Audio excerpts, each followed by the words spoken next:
కానీ మీకు అన్యాయం జరిగిందని ఆయన నమ్మితే ఆయన మళ్ళీ కోర్టులో అడుగు పెడితే ఖచ్చితంగా మీరు కేసు గెలుస్తారమ్మా. అయితే చెప్పండి, ఎవరెత్తనో ఎక్కడుంటారు? ఇప్పుడు మాకంత టైం లేదండి, చెప్పండి ప్లీజ్. అదిగో ఆ చెట్టు కింద ఉన్నారమ్మా.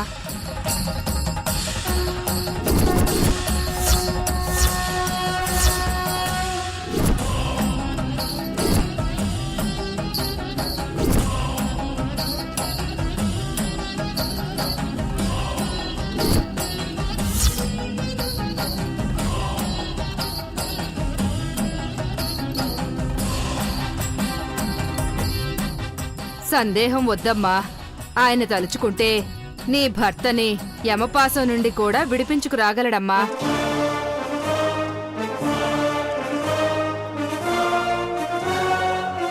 లాయర్ హరిశ్చంద్ర ప్రసాద్ గారు, ఏం కావాలి? సార్ న్యాయం కావాలి సార్.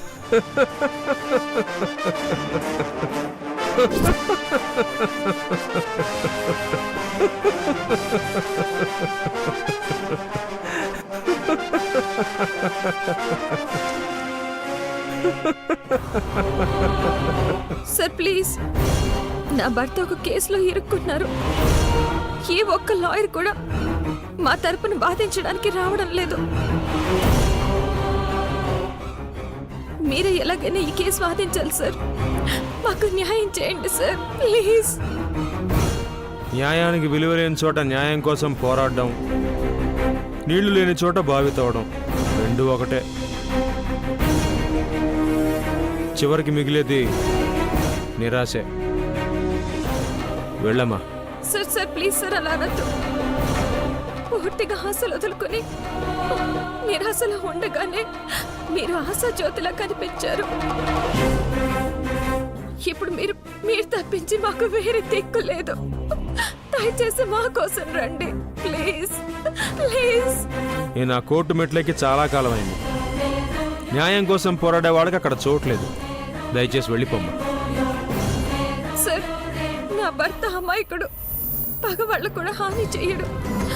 అలాంటిది అన్యాయంగా ఒక ఆడపిల్ల ప్రాణాలు తీశాడని నింద మోపుతున్నారు. పైగా ఏ లాయర్ని వాదించకుండా అందరినీ భయపెట్టారు. మీరు తప్ప మాకు వేరే దిక్కు లేదు. చెప్పాను కదమ్మా, ఇప్పుడు నేను ఏ కేసు వాదించట్లేదు. ప్లీజ్ అండి, అంత మాట అనకండి. మీరెందుకు కోర్టుకు వెళ్ళడం లేదో తెలియదు, కానీ ఇప్పటికీ న్యాయాన్ని నిలబెట్టాలన్నా, ధర్మాన్ని గెలిపించాలన్నా అందరూ మీ పేరు చెప్తున్నారు. అలాంటి మీరే ఇలా దూరంగా ఉండిపోతే ఇక న్యాయాన్ని ధర్మాన్ని కాపాడేది ఎవరు సార్? నా భర్తని కాపాడండి ప్లీజ్. మిమ్మల్ని కొంగు చాచి అర్థిస్తున్నాను, కాపాడండి.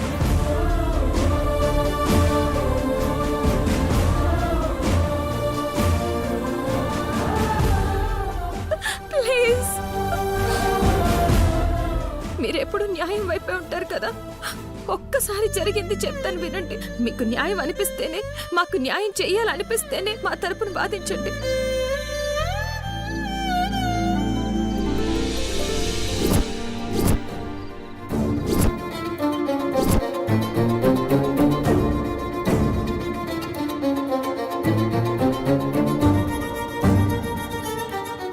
సాక్ష్యాధారాలను తారుమారు చేసే అవకాశం ఉంది కాబట్టి ముద్దాయికి బెయిల్ పిటిషన్ తిరస్కరించడమైనది.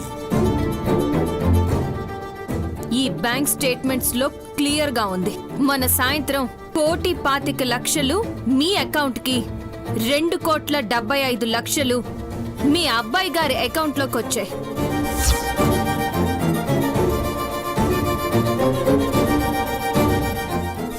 నేను తనని చాలా ప్రేమించాను, ప్రాణం కన్నా ఎక్కువగా ప్రేమించాను.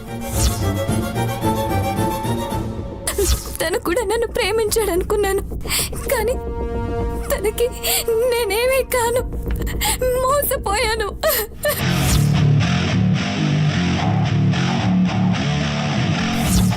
చనిపోయింది ఆ వీడియోలో ఉన్నది ఒక అమ్మాయి కాదు. పొద్దునొచ్చింది అక్క కీర్తి, సాయంత్రం వచ్చింది చెల్లెలు కనిమొళి. ఆవిడ ఎందుకు నా భర్త మీద ఇంత పగబట్టిందో తెలీదు. వాళ్ళ చిన్న కూతుర్ని పెళ్లి చేసుకోమంటోంది, లేదంటే జైల్లో పెట్టిస్తారంటోంది.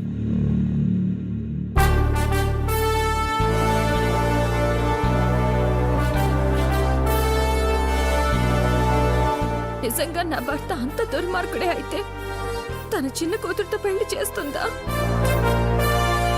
దీని వెనక ఏదో స్వార్థం ఉంది.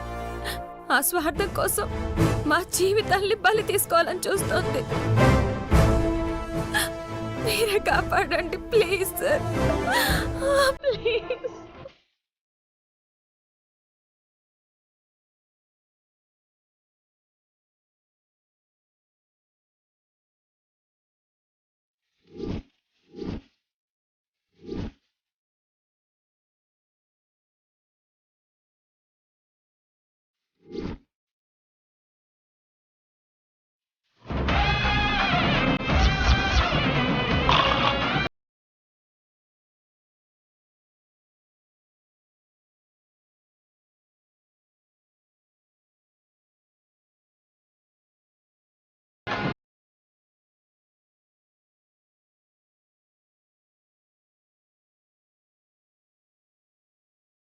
ఏ లాయర్ అయినా రాకపోతాడా అని చూస్తున్నట్టున్నాడమ్మా. అదేదో నన్ను పెళ్లి చేసుకునుంటే ఈ బాధలు ఉండేవే కావు. అంత జ్ఞానమే ఉంటే ఏడవరకు ఎందుకొస్తారు మే? ఈ ఇళవరసిని కాదని వాదించే దమ్ము ధైర్యం ఉన్న లాయరు యారెరుకు? ఎవరైనా వస్తున్నారా లేక వాదనలు అయిపోయినట్టేనా? అంతే యువరానర్. ఇక్కడ బార్ కౌన్సిల్లో ఉండే ఏ లాయరు కూడా వాళ్ళ తరపున వాదించరు.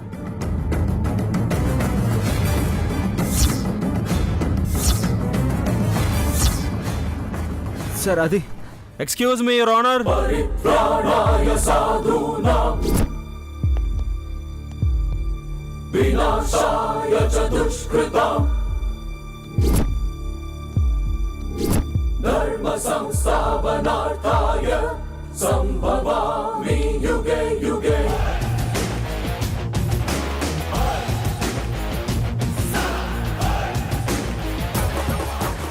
చాలా రోజుల తర్వాత న్యాయం కోర్టుకు నడిచొస్తున్నట్టుంది సార్.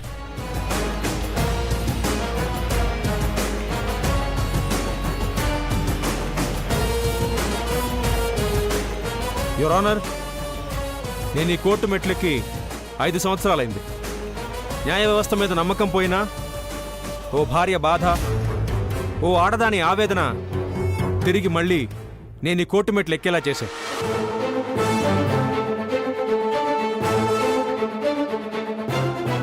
సో యువర్ ఆనర్, ఇప్పుడే ఓ 5 నిమిషాలు ఈ కేసు గురించి క్లుప్తంగా తెలుసుకున్నాను. తెలుసుకోవాల్సింది ఇంకా చాలా ఉంది. విచారించాల్సిన వ్యక్తుల్ని బోన్లో ప్రవేశపెడితే అబ్జెక్షన్ యువరానర్. అయ్యా హరిశ్చంద్ర ప్రసాద్ గారు, 5 సంవత్సరాలుగా కోర్టు మెట్లు ఎక్కని వారు ఇప్పుడు ఏ ఉద్దేశంతో వచ్చారో తెలీదు. కానీ అన్ని సాక్ష్యాలు చూసి శిక్ష కూడా ఖరారైన ఈ కేసులో ఏదో తిమ్మిని బమ్మిని చేద్దామనుకుంటే మీ వృధా ప్రయాసే తప్ప లాభం ఏమీ ఉండదు. లాభ నష్టాలు చూసుకోవడానికి ఇది వ్యాపారం కాదు మిస్టర్ డిఫెన్స్ లాయర్. న్యాయం అది రోజు కొంతమంది చేత మార్చబడుతుంది, కానీ చివరికి నిజం మీదే ఆధారపడి ఉంటుంది. So your honour, I want to examine all this suspects one by one. Proceed. Thank you your honour. Your honour, Mridula చెప్పింది 100% నిజం.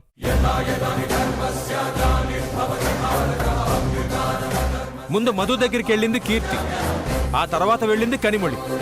కీర్తి లాకెట్ వేరు, కనిమొళి లాకెట్ వేరు. అలాగే ఇద్దరి బ్రేస్లెట్ డిజైన్స్ లో కూడా చాలా తేడా ఉంది. మిస్టర్ హరిశ్చంద్ర ప్రసాద్ గారు, ఈ భారతం అంతా ఎప్పుడో విన్నాం. మీరెప్పుడో విన్న భారతంలో మొత్తం 18 పర్వాల డిఫెన్స్ లాయర్ గారు, మనం ఇంకా మొదటి పర్వంలోనే ఉన్నాం. మీరు ప్రశాంతంగా కూర్చుని మిగతా పర్వాలు కూడా శాంతం ఆలకించండి. సో యువర్ ఆనర్, ఈ కథ మొత్తం ఒకేలా ఉన్న ఇద్దరు కవలల చుట్టూ తిరుగుతోంది కాబట్టి చెల్లెలు కనిమొళిని ముందుగా బోన్లో ప్రవేశపెట్టవలసిందిగా కోర్టు వారిని సవినయంగా కోరుతున్నాను.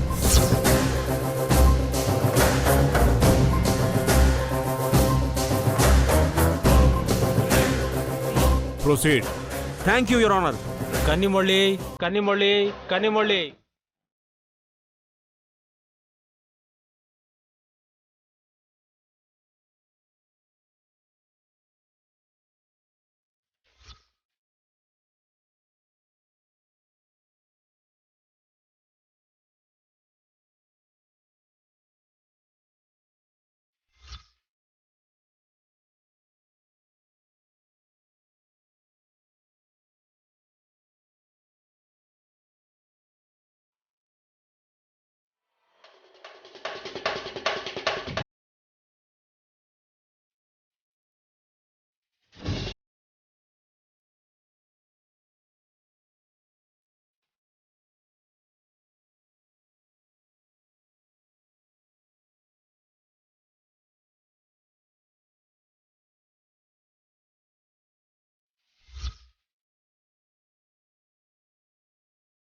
ఇతనెవరో నీకు తెలుసా?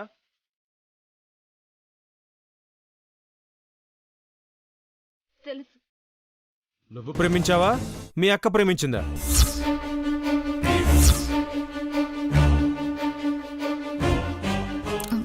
మా అక్కే ప్రేమించింది. మరి నువ్వెందుకు పెళ్లి చేసుకోవాలనుకున్నావు? ఇటు అడుగుతోంది నేను. మీ అక్క చావు కారణం ఇతనేగా. ఇలాంటి మనసు లేని వాడిని, దుర్మార్గుణ్ణి ఎందుకు పెళ్లి చేసుకోవాలనుకుంటున్నావు? పెళ్లి చేసుకున్నాక పగ తీర్చుకోవడానికా?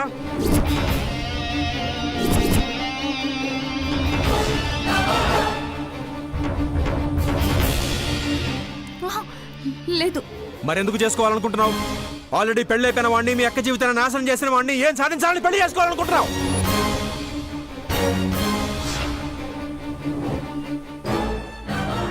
Objection your honour. అవన్నీ పర్సనల్ విషయాలు, ఈ కేసుతో సంబంధం లేనివి. ఉంది your honour. Every crime is directly or indirectly linked with personal emotions. Objection overruled. Thank you your honour. చెప్పు, మధుని పెళ్లి చేసుకోవడం వల్ల నీకేంటి ఉపయోగం? ఒక్క కారణం చెప్పు. Just bloody give me one goddamn valid reason.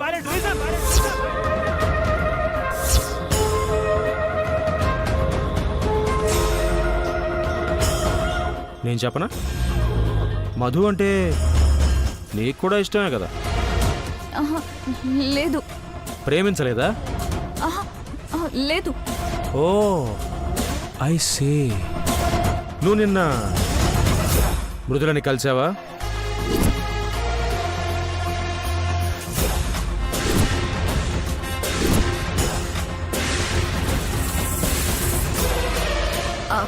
కలిశాను.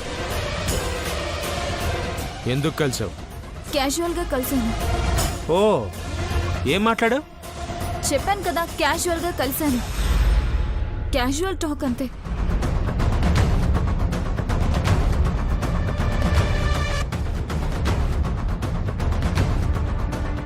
నో యువర్ ఆనర్, అది క్యాజువల్ టాక్ కాదు. మీరు దయచేసి ఈ రికార్డింగ్ ఒకసారి పరిశీలించండి.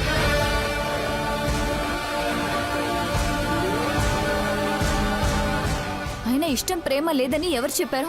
మా అక్కతో పాటు నేను మధుని చూశాను, ఇష్టపడ్డాను, ప్రేమించాను.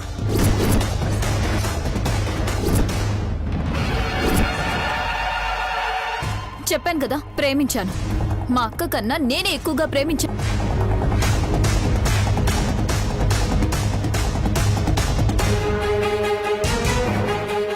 యువర్ ఆనర్, ఈ కనిమొళి మధుని ప్రేమించింది. ఇన్ఫాక్ట్ తన అక్క కన్నా ఎక్కువ ప్రేమించింది.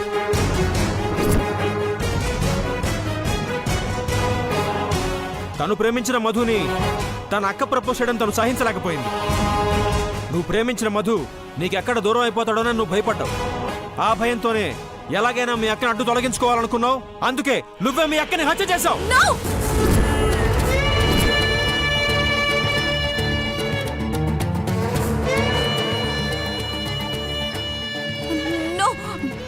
మా అక్కని నేను చంపలేదు. నేను మా అక్కని చంపలేదు. ఎన్నలాయరు ఒక బిడ్డ సావుకి న్యాయం చేయమని కోర్టుకొస్తే ఇంకో బిడ్డను దూరం చేయాలని చూస్తున్నావా? అయినా నా బిడ్డ ఇంకో బిడ్డను చంపుడేంది? పిచ్చిగాని పట్టినాదా నీకు? Order, order, order. అమ్మా, మీరు కూర్చోండి. మీరు పెద్ద హోదాలో ఉన్నారు. మీరు ఇలా కోర్టులో ఇండీసెంట్గా బిహేవ్ చేయకూడదు. కూర్చోండి.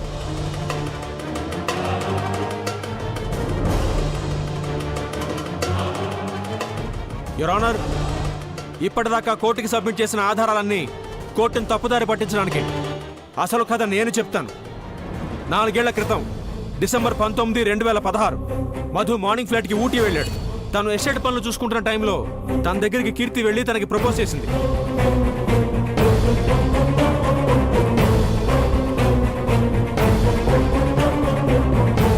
ఆ తర్వాత రోజు మధు గెస్ట్ హౌస్లో ఉండగా కీర్తి మళ్ళీ అక్కడికి వెళ్ళి తన ప్రేమ విషయం చెప్పింది. నేను మళ్ళీ కాల్ చేస్తాను. నువ్వు ఇక్కడికి ఎందుకు వచ్చావు? మధు, మధు ప్లీజ్, మధు ప్లీజ్, మధు రా, పెళ్లి చేసుకుందాం. ఏ పిచ్చా నీకు? అరే ఎన్నిసార్లు చెప్పాలి నీకు? ప్లీజ్ మధు, అర్థం చేసుకో. ఎందుకు ఇలా చేస్తున్నావు? అరే చెప్తే అర్థం కావట్లేదా నీకు? మధు ప్లీజ్ మధు. నీకు దండం పెడతా, నువ్వు వెళ్ళిపో. మధు, నిన్ను పిచ్చిగా ప్రేమించాను. నా ప్రేమను అర్థం చేసుకో మధు.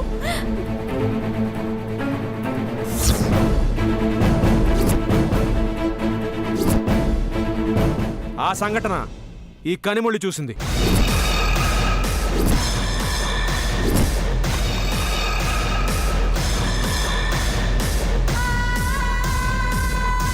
ఆ ఇన్సిడెంట్ చూసి కనిమొళి తట్టుకోలేకపోయింది. నేను ప్రేమించిన అబ్బాయిని మా అక్క ప్రేమించడం ఏంటని తను మెంటల్గా బాగా డిస్టర్బ్ అయింది. ఆ తర్వాత మళ్ళీ తనే స్వయంగా వెళ్ళి మధుకి ప్రపోజ్ చేసింది, your honour. Madhu Madhu Madhu please Madhu, ఆగు. మధు ప్లీజ్ మధు, నా ప్రేమను అర్థం చేసుకో మధు. ఈ గిఫ్ట్ తెరిచి చూడు. నేను నిన్నెంతగా ప్రేమిస్తున్నానో అర్థం అవుతుంది. Please Madhu. Madhu gift. Madhu please.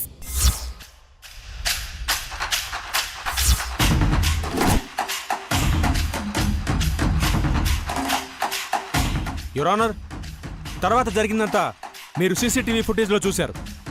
అసలు ముందు కీర్తే మధు దగ్గరికి వెళ్ళి తనని ప్రేమించమని అడిగింది. మధు ఇష్టం లేదని చెప్పాడు. అయినా కీర్తి బతిమాలింది. అప్పుడు బాగా ఎమోషనల్ అయిపోయిన మధు అక్కడి నుంచి వెళ్ళిపోయాడు. నువ్వు వెళ్ళు ముందు ఇక్కడి నుంచి. మధు ప్లీజ్ మధు. నువ్వు వెళ్తావా లేదా? మధు మధు అర్థం లేదంటే చేసుకో నేను మధు. వెళ్ళిపోతా. Please Madhu. Madhu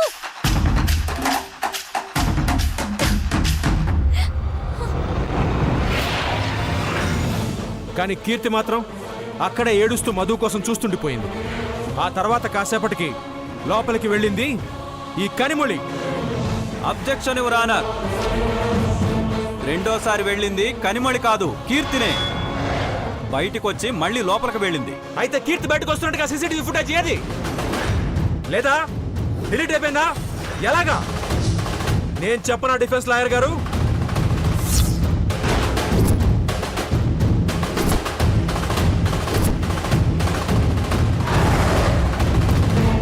your honour, CCTV footage ఉంటే కీర్తి లోపలుంది, అలాగే కనిమొళి కూడా లోపలే ఉందన్న నిజం తెలిసిపోతుందని తెలివిగా వాచ్మెన్తో ఆ ఫుటేజ్ తను డిలీట్ చేయించింది. ఇప్పుడు ఆ సీసీటీవీ ఫుటేజ్ లేదు కాబట్టి ముందు వెళ్ళింది కీర్తి, తర్వాత వెళ్ళింది కీర్తి అని మీరందరూ పొరపాటు పడ్డారు, యువర్ ఆనర్. నో, నాకేం తెలీదు. ఎస్, నువ్వే చేశావు.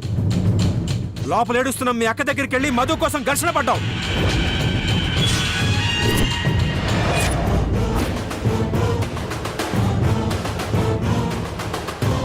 యువర్ ఆనర్, గొడవ పెరిగి కనిమొళి కోపంతో కీర్తి తల మీద ఫ్లవర్ వాస్తో కొట్టింది. స్పృహ తప్పిన తన అక్క కీర్తిని ఏం చేయాలో తెలియక మధు బెల్ట్తో ఊరేసింది. This is the fact, your honour.